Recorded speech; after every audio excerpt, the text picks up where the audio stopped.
Shalom Bapak Ibu sahabat GPIB yang terkasih dalam Tuhan Yesus Kristus.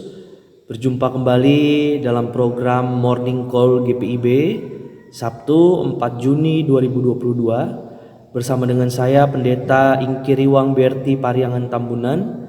Saat ini saya melayani di GPIB Jemaat Bethesda Marau wilayah Bajem Elim Putaran. Bapak Ibu sahabat GPIB yang terkasih, sebelum kita membaca dan merenungkan kebenaran firman Tuhan, marilah kita berdoa. Ya Tuhan Allah yang kami sapa, kenal dan muliakan di dalam Tuhan Yesus Kristus, kami bersyukur atas pemeliharaan Tuhan dalam istirahat kami, sehingga kami dapat bangun di pagi hari ini dengan nafas kehidupan, kesehatan yang semuanya itu berasal dari Tuhan. Dan pada saat ini ya Tuhan, sebelum kami melakukan berbagai aktivitas kami sepanjang hari ini, kami ingin mendasarinya dengan membaca dan merenungkan sebagian dari kitab Tuhan. Kami menyadari akan kerapuhan dan keterbatasan kami dalam memahami firman-Mu. Oleh sebab itu ya Tuhan, curahkanlah kepada kami Roh Kudus-Mu, sehingga kami dapat mengerti, dapat memahami, bahkan melakukannya di dalam kehidupan kami hari lepas hari. Bersabdalah bagi kami Tuhan, karena kami telah siap dan sedia untuk mendengarkannya. Amin. Pembacaan Alkitab kita pada pagi hari ini terambil dari kitab Ester pasal yang ke-9. Kitab Ester pasal yang ke-9 ayat 1 sampai ayatnya yang ke-13.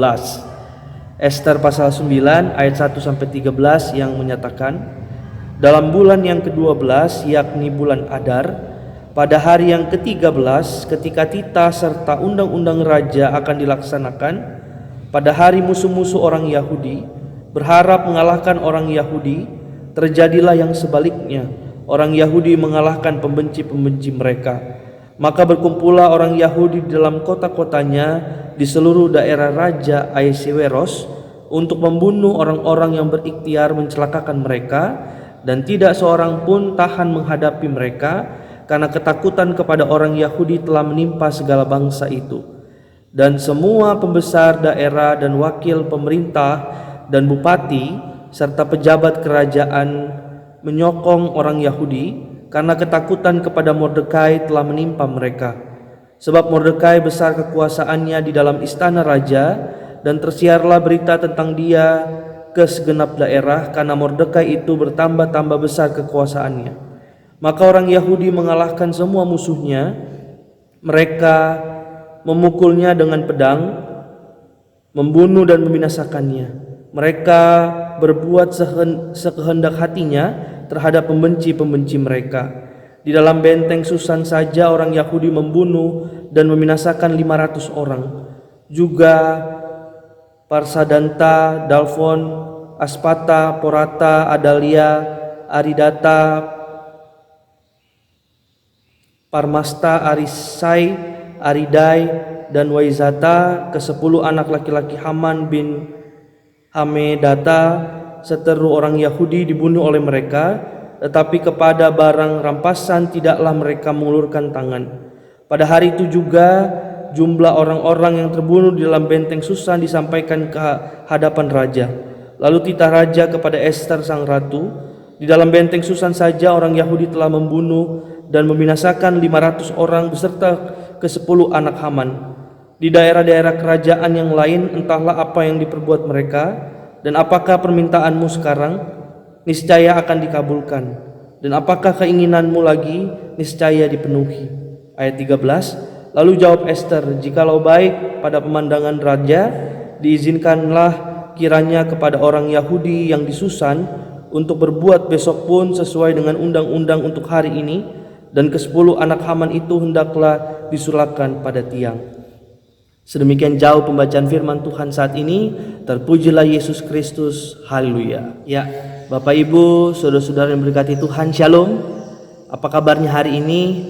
Saya berharap Bapak Ibu dalam keadaan yang baik dan sehat, serta selalu dalam lindungan Tuhan Yesus. Nah, Bapak Ibu, saudara-saudara yang berkati Tuhan, ada peribahasa yang mengatakan seperti ini. Dalamnya lautan dapat diukur, namun hati manusia siapa yang tahu? Saya yakin Bapak Ibu tahu ya peribahasa ini, dan peribahasa ini pun saya rasa cukup untuk menjelaskan apa yang terjadi dalam kehidupan Mordekai dan Esther dalam pembacaan kita.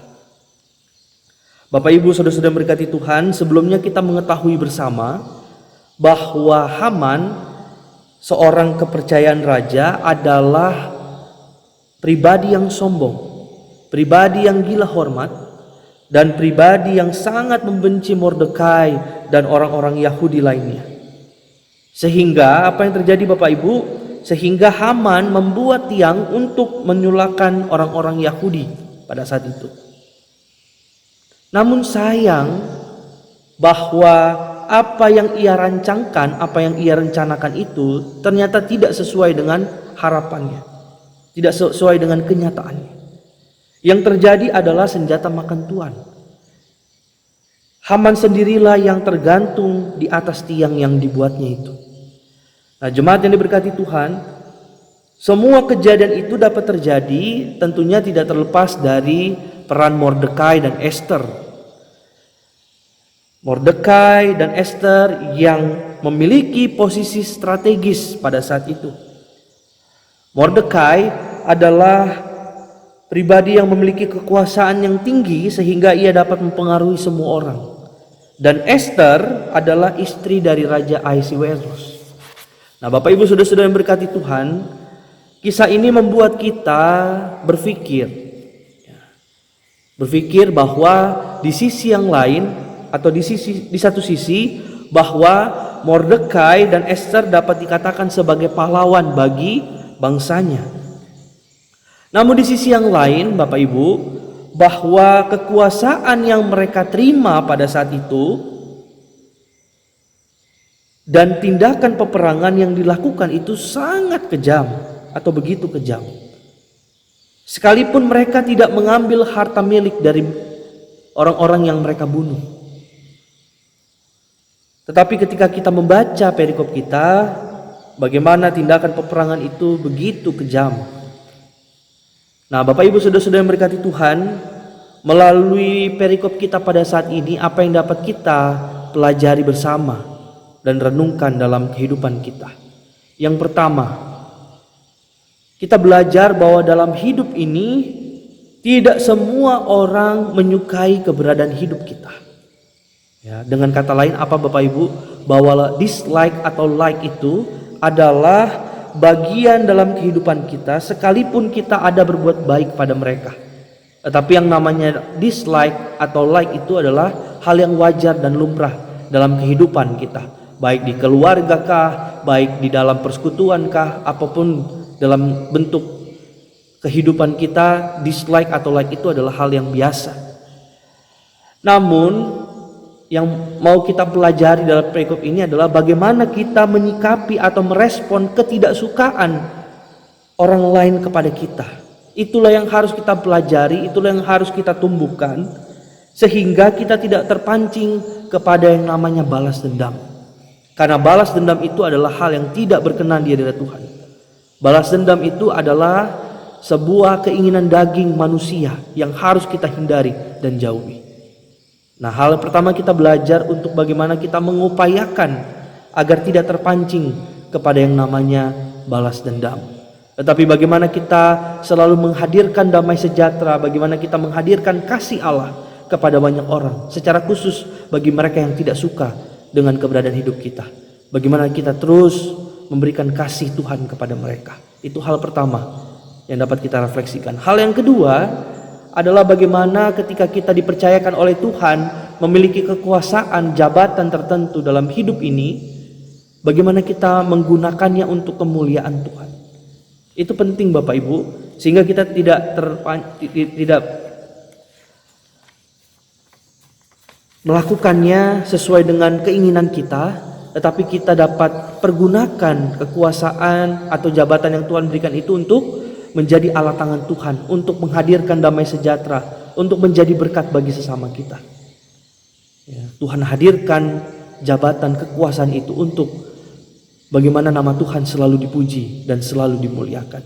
Nah, Bapak Ibu saudara-saudara yang berkati Tuhan, Sebagai orang yang percaya, yang telah ditebus dan diselamatkan oleh darahnya yang mahal, maka melalui firman Tuhan saat ini kita belajar untuk menjauhi sikap balas dendam.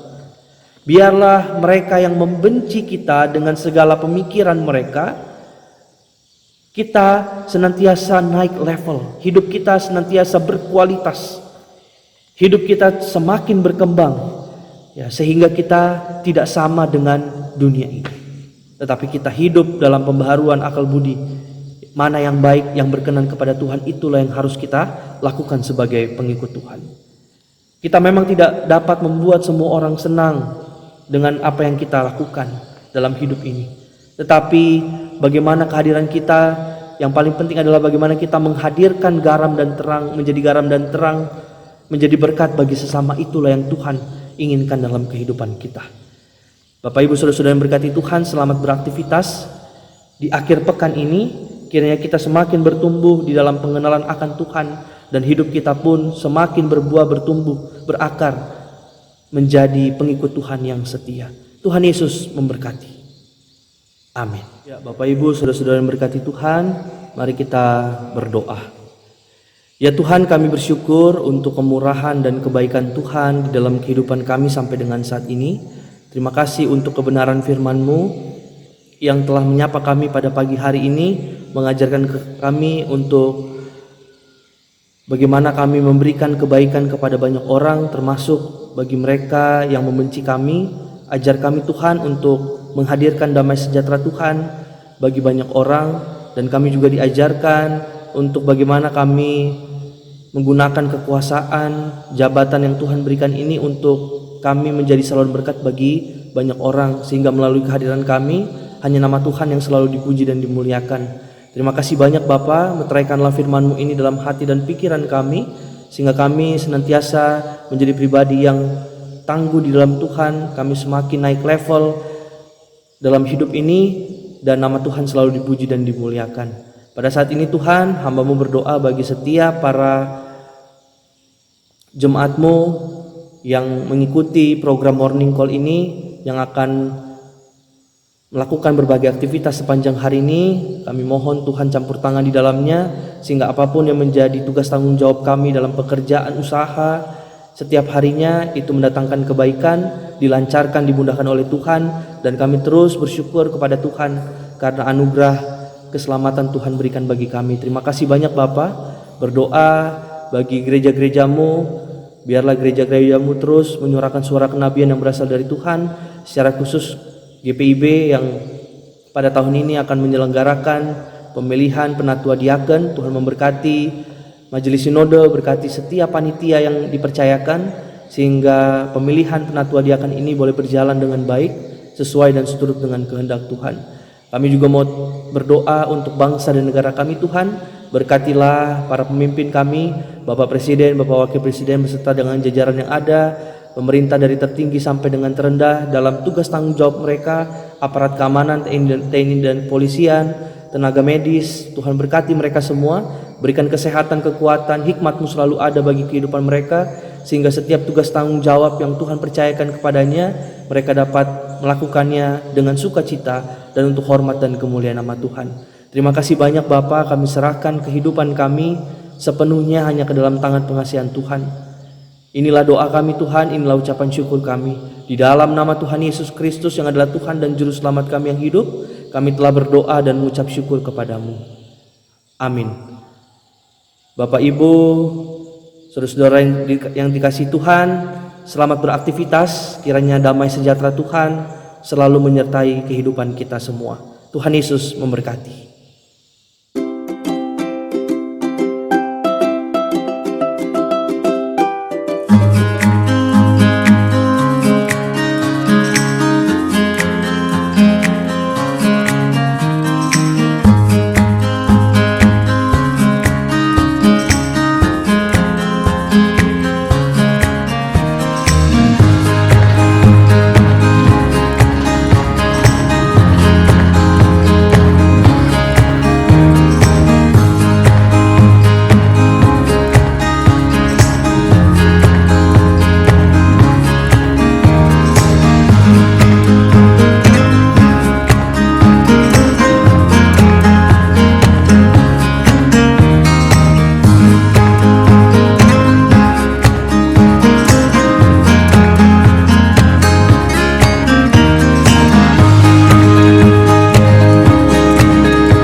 Shalom Bapak Ibu dikasih Tuhan, bersama dengan saya Pendeta Moratin Sila Siombing yang Tuhan percayakan untuk melayani di Jemaat Bukit Zaitun Duri, tepatnya di Pospelkes Kandis.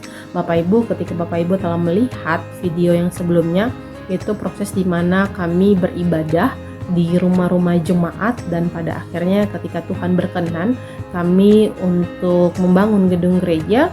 Bulan lalu kami melakukan peletakan batu pertama.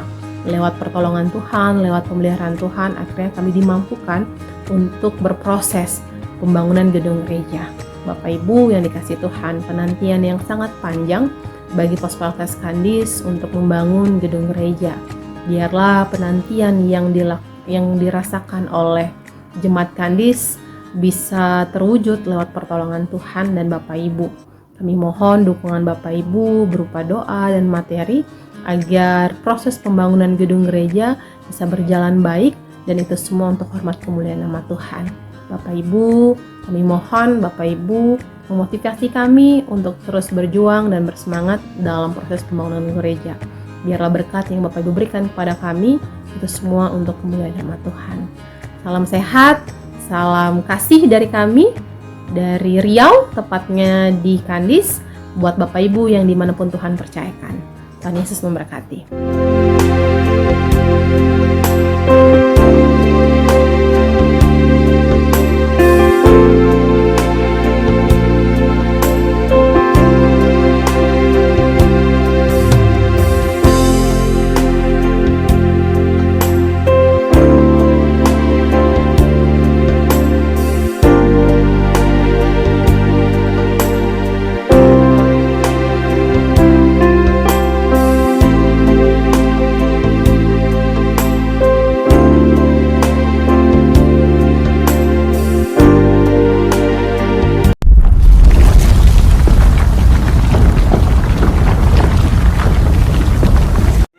Saya Pendeta Ishak Yohanes Bastian Usmani, Ketua Majelis Jemaat GPIB Betel Raha. Saat ini saya berada di Pospelkes Merimbano Latompa, wilayah paling timur pelayanan GPIB. Seperti Bapak Ibu saksikan saat ini, tahun yang lalu pagar dari Pospelkes Merimbano Latompa ini rubuh diakibatkan oleh curah hujan yang tinggi dan volume gempa. Oleh karena itu, pada kesempatan saat ini saya mohon dukungan doa dan juga dana agar kami dapat membangun kembali pagar Pospelkes Merimbano Latompa yang sudah rubuh ini, dan anggaran yang dibutuhkan sekitar 240 juta rupiah, karena kami akan merubah kembali posisi pagar dari Pospelkes Merimbano Latompa ini. Dan saya berharap dengan dukungan doa dan juga dukungan dana dari Bapak Ibu, kami dapat membangun kembali pagar Pospelkes Merimbano Latompa ini supaya bisa menjadi bagus kembali, sehingga semuanya boleh mendatangkan kemuliaan bagi nama Tuhan.